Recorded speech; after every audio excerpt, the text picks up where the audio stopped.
ഈശനു സദനം ഹോശാന ഹോശാന ഹോശാന.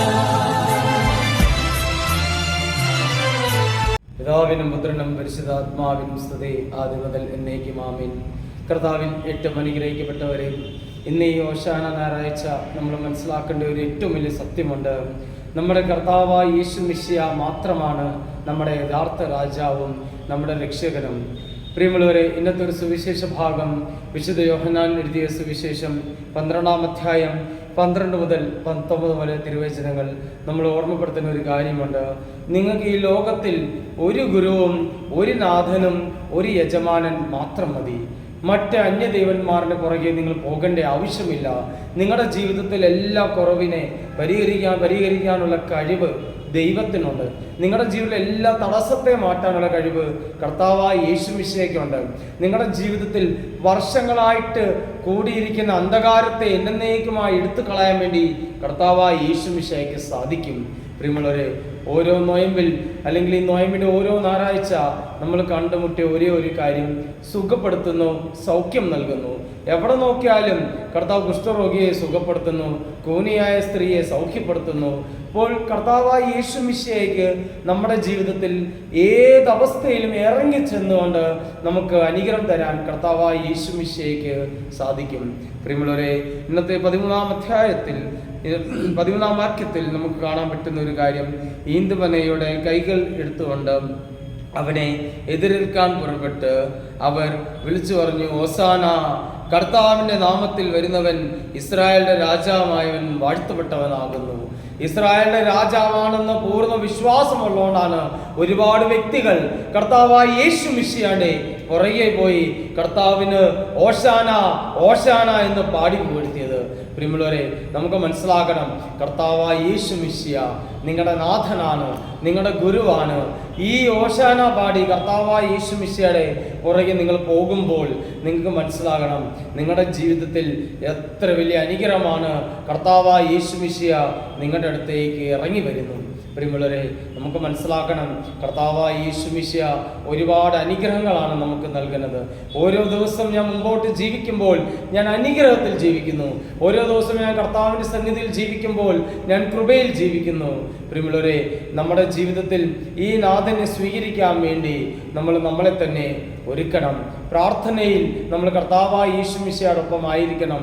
വിശ്വാസത്തിൽ നമ്മൾ കർത്താവായ യേശു മിശിഹായോടൊപ്പം ആയിരിക്കണം. നമുക്ക് പ്രത്യേകം മനസ്സിലാക്കണം, യേശു ഒരു കഴുത്ത കുട്ടിനെ കൊണ്ട് അതിൻ്റെ പുറത്ത് കയറിയിരുന്നു.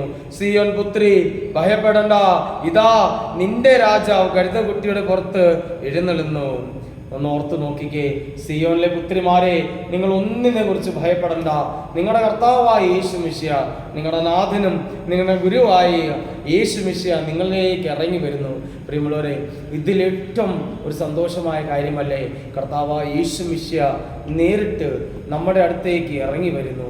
പ്രിയമുള്ളവരെ, ഒന്ന് ചിന്തിച്ചാൽ, നമ്മൾ വർഷങ്ങളായിട്ട് പ്രാർത്ഥിക്കുന്നു, നമ്മൾ ഉപവാസം എടുക്കുന്നു, നൊയമ്പെടുക്കുന്നു, നൊയമ്പിൽ നമ്മൾ ത്യാഗങ്ങൾ എടുക്കുന്നു, പ്രാർത്ഥിക്കുന്നു.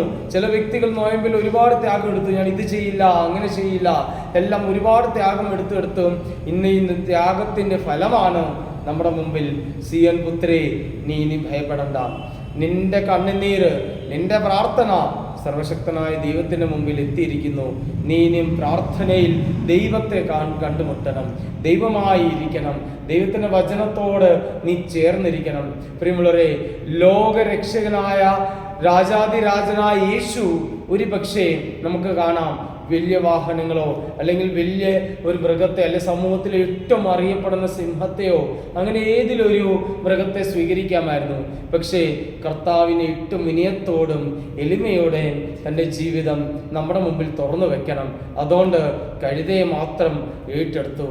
കാരണം എന്താണെന്ന് അറിയോ, ഒരു പക്ഷേ ഈ സമൂഹത്തിൽ കഴുതയെക്കുറിച്ച് നമ്മൾ അധികം ഒന്നും കാണത്തുമില്ല, അല്ലെങ്കിൽ എന്നും ഒരു പണിയെടുക്കുന്ന ഒരു കഴുതയായിട്ടേ നമ്മൾ കണ്ടിട്ടുള്ളൂ.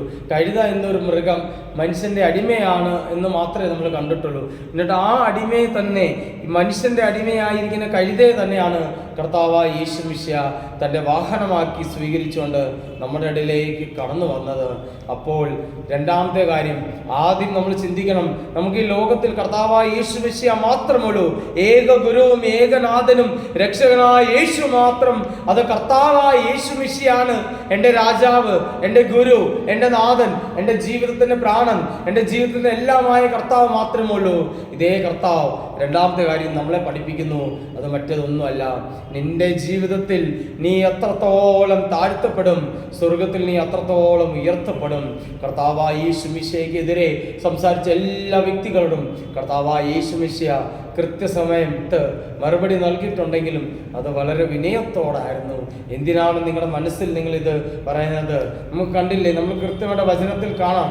നമ്മുടെ 4 വ്യക്തികൾ കൂടി ആ തളർവാദി രോഗിയെ കർത്താവിലേക്ക് എത്തിച്ചപ്പോൾ കുറേ ആൾക്കാർ കുറേ കാര്യങ്ങൾ കർത്താവിനെതിരെ പറഞ്ഞപ്പോൾ കർത്താവ് പറഞ്ഞു, എന്താണ് പറയാൻ എളുപ്പം? ഈ വ്യക്തിയോട് എഴുന്നേറ്റ് വീട്ടിൽ പോകാൻ വേണ്ടിയാണോ? അപ്പോൾ തന്നെ സൗഖ്യം ലഭിച്ചിരിക്കുന്നു.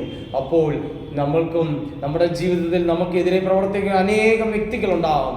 വിനയത്തോടെ എളിമയോടെ നമുക്ക് എല്ലാ കാര്യത്തെയും കൈകാര്യം ചെയ്യാൻ നമുക്ക് സാധിക്കണം. അതാണ് കർത്താവായ യേശു മിശിഹ നമ്മളെ പഠിപ്പിക്കുന്ന രണ്ടാമത്തെ കാര്യം.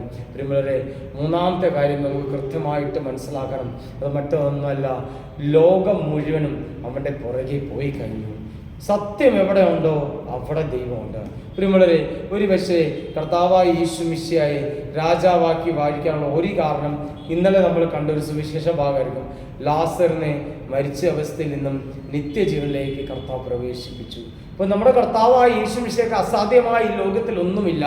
എന്ത് സംഭവിച്ചാലും എങ്ങനെയായാലും എൻ്റെ ജീവിതത്തിൽ ഒരു ചെറിയ അനുഗ്രഹം മതി, ഒരു കൃപ മതി, നമ്മൾ അനുഗ്രഹിക്കപ്പെടും.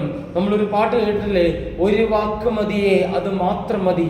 ഒരു ചെറിയ വാക്ക് മതി, ദൈവം ഒന്ന് നോക്കിയാൽ മതി, ദൈവം ഒന്ന് നമ്മുടെ സാന്നിധ്യത്തിൽ കടന്നു വന്നാൽ മതി, ദൈവം എൻ്റെ ഭവനത്തിൽ ഒന്ന് വന്ന് നിന്നാൽ മതി, ദൈവം എൻ്റെ അടുത്ത് വന്ന് നിന്നാൽ മതി, ഞാൻ സൗഖ്യപ്പെടും, ഞാൻ അനുഗ്രഹിക്കപ്പെടും. ഈശോ നാമം എന്നോടൊപ്പം ഉണ്ടെങ്കിൽ ആ നാമത്തിൽ ഞാൻ എന്നെ തന്നെ സമർപ്പിച്ചു വെക്കുമ്പോൾ ദൈവത്തിന്റെ ആത്മാവാണ് എന്നിൽ ജീവിക്കുന്നത്. പ്രിയമുള്ളവരെ, സങ്കീർത്തന പുസ്തകത്തിൽ നമുക്ക് കാണാൻ സാധിക്കും, കർത്താവേ നിന്റെ നാമം കൊണ്ട് എന്നെ ജീവിപ്പിക്കണമേ. ഞാൻ എൻ്റെ നാമത്തിൽ ഒരു പാപം കാണും, എൻ്റെ നാമത്തിൽ കുറെ അശുദ്ധികൾ കാണും, എൻ്റെ നാമത്തിൽ ഒരുപാട് തകർച്ചകൾ കാണും. പക്ഷേ കർത്താവിൻ്റെ നാമം വെച്ച് മാത്രം നമ്മളെ സുഖപ്പെടുത്താൻ കർത്താവിന് സാധിക്കും. ആ നാമം, ആ പേര് ഏറ്റവും അനുഗ്രഹമാണ്, വിശുദ്ധമാണ്. അത് നമ്മുടെ ജീവിതത്തെ കൂടുതൽ വിശുദ്ധിയിലും കൂടുതൽ അനുഗ്രഹത്തിലേക്കും നമ്മളെ ചേർത്ത് വെക്കുന്നു. ജനം മുഴുവനും അവൻ്റെ പുറകെ പോയി കഴിഞ്ഞു. പ്രിയമുള്ളവരെ, സത്യവും നല്ലതും അനുഗ്രഹം എവിടെ ഉണ്ടോ അവിടെ ആയിരിക്കും സത്യവിശ്വാസികൾ. നമ്മളെല്ലാവരും സത്യവിശ്വാസികളാണ്. സത്യം ഈശോ എവിടെയാണോ അവിടെ ആയിരിക്കും നമ്മൾ. സത്യം എവിടെയാണോ അവിടെ ആയിരിക്കും നമ്മുടെ ചിന്ത, നമ്മുടെ പ്രവൃത്തി. ഈ ഓശാനയിൽ ഈ ദിവസം കർത്താവായ യേശു മിശിഹായുടെ ജീവിതം മുഴുവനും നമ്മുടെ മുമ്പിൽ നമ്മൾ എടുത്തു വെക്കണം. എത്രത്തോളം ദൈവം ഈ ലോകത്തെ സ്നേഹിച്ചു അത്രത്തോളം ഈ ലോകത്തെ ഞാൻ സ്നേഹിക്കും. കർത്താവിൻ്റെ ജീവിതം വെച്ച് ഞാൻ എൻ്റെ ജീവിതത്തെ ക്രമപ്പെടുത്തണം. കർത്താവിൻ്റെ ജീവിതത്തിൽ അശുദ്ധികളില്ല, എൻ്റെ ജീവിതത്തിൽ അശുദ്ധികൾ ഉണ്ടാകാൻ പാടില്ല. കർത്താവിൻ്റെ ജീവിതത്തിൽ സ്നേഹവും സമാധാനവും പ്രാർത്ഥനയുമുണ്ട്. എൻ്റെ ജീവിതത്തിലും ഈ സ്നേഹവും ഈ സമാധാനവും ഈ പ്രാർത്ഥന മാത്രമേ ഉണ്ടാകാൻ പാടുള്ളൂ. പ്രിയമുള്ളവരെ, നമ്മുടെ ജീവിതത്തിലെല്ലാം യേശുവെ സ്വീകരിച്ചുകൊണ്ട്, യേശു നാമത്തെ സ്വീകരിച്ചുകൊണ്ട്, യേശുവോടൊപ്പം തന്നെ നമുക്ക് പ്രാർത്ഥിക്കാം. എൻ്റെ ജീവിതം പ്രാർത്ഥിക്കാൻ വേണ്ടി സമർപ്പിച്ചിരിക്കുന്നു, എൻ്റെ ജീവിതം പ്രാർത്ഥനയ്ക്ക് വേണ്ടി ഞാൻ തന്നെ സമർപ്പിച്ചിരിക്കുന്നു. പ്രിയമുള്ളവരെ, നമ്മൾ ആഴ്ച അല്ലെങ്കിൽ ഹോളി വീക്ക്, പാഷൻ വീക്ക് എന്നൊരു ആഴ്ചയിലേക്ക് നമ്മൾ പ്രവേശിക്കുമ്പോൾ നമ്മൾ മനസ്സിലാക്കേണ്ട ചില സത്യങ്ങൾ. എൻ്റെ ജീവിതം കർത്താവായ യേശു മിശിഹ എല്ലാ അശുദ്ധിയിൽ നിന്നും മാറി നിന്നുകൊണ്ട് ദൈവത്തോടൊപ്പം, ദൈവവിശ്വാസത്തോടൊപ്പം, ദൈവത്തിൽ ശരണം വെച്ചുകൊണ്ട് എൻ്റെ ജീവിതത്തിലെ എല്ലാ അശുദ്ധമായ സ്ഥലത്തിൽ നിന്നും കൃപയിലേക്ക് എന്നെ ചേർത്ത് വയ്ക്കാൻ നമുക്ക് സാധിക്കണം. പ്രിയമുള്ളവരെ, ഈ നോയമ്പിൻ്റെ അവസാനം നമ്മൾ മനസ്സിലാക്കണം, വിശുദ്ധ മത്തായിയുടെ സുവിശേഷം 6-ാം അധ്യായം 5-8 വരെ വാക്യത്തിൽ ഏറ്റവും അധികം നമ്മൾ കാണുന്ന ഒരു കാര്യം അനുഗ്രഹവും സ്നേഹവുമാണ്. ഇപ്പോൾ ഈ നോയമ്പിൻ്റെ അവസാനം നമ്മുടെ ജീവിതത്തിൽ നമ്മൾ കാണേണ്ട ഏറ്റവും വലിയ അനുഗ്രഹം ഈ അനുഗ്രഹവും സ്നേഹമായിരിക്കണം. ഈ അനുഗ്രഹവും ഈ സ്നേഹവും നമ്മുടെ ഇടയിൽ കടന്നു വന്നാൽ എൻ്റെ ജീവിതത്തിൽ ഞാൻ യേശുവിനെ സ്വീകരിച്ചു തുടങ്ങിയ ആ നിമിഷം മുതൽ എൻ്റെ ജീവിതത്തിൽ എല്ലാ അന്ധകാരം മാറിപ്പോകാൻ പോകുന്നു. നമുക്ക് ഈ ഓശാനയിൽ നമ്മൾ ദൈവത്തിനോടൊപ്പം ചേർന്നുകൊണ്ട് ഓശാന പാടിക്കൊണ്ട് നമ്മളെ തന്നെ ഈശോയിലേക്ക് സമർപ്പിക്കാം. പ്രത്യേകമായ ഒരു കാര്യം നിങ്ങളുടെ ശ്രദ്ധയിൽ ഓർമ്മപ്പെടുത്തിക്കോട്ടെ, മറ്റതൊന്നും അല്ല. നമ്മൾ ഓശാന പാടണം. ദൈവം നമ്മുടെ രാജാവാണ്. ആ രാജാവിനെ കുടുംബത്തിൽ സ്വീകരിക്കണം. ആ രാജാവിനെ എൻ്റെ ഭവനത്തിൽ സ്വീകരിക്കണം, എൻ്റെ ദേവാലയത്തിൽ സ്വീകരിക്കണം. ഞാൻ ചെയ്യുന്ന ഓരോ പ്രവൃത്തിയിലും ഈശോയെ സ്വീകരിക്കണം. ഞാൻ എന്ന വ്യക്തി ഓശാന പാടി സ്വീകരിക്കുന്നില്ലെങ്കിൽ നമുക്ക് കാണാൻ സാധിക്കും, ഇവിടെ നിൽക്കുന്ന ജനം ആർത്തു വിളിച്ചില്ലെങ്കിൽ ഇവിടെ ഇരിക്കുന്ന ഓരോ കല്ലുകൾ ആർത്തു വിളിക്കും. എൻ്റെ ജനം എനിക്ക് ആർത്തു വിളിച്ചില്ലെങ്കിൽ എൻ്റെ മുമ്പിൽ ഓരോ കല്ലുകൾ ആർത്തു വിളിക്കും. ദാവീദിന്റെ പുത്രൻ ഓശാന. പ്രിയമുള്ളവരെ, നമുക്ക് യേശുവിലേക്ക് ചേരാം. കർത്താവായ യേശു മിശിഹായുടെ നാമം നമ്മുടെ ഹൃദയത്തിൽ സ്വീകരിച്ചുകൊണ്ട് നമുക്ക് ഈ ഓശാന അനുഗ്രഹത്തിന്റെ പെരുന്നാളാക്കി മാറ്റാം. ദൈവം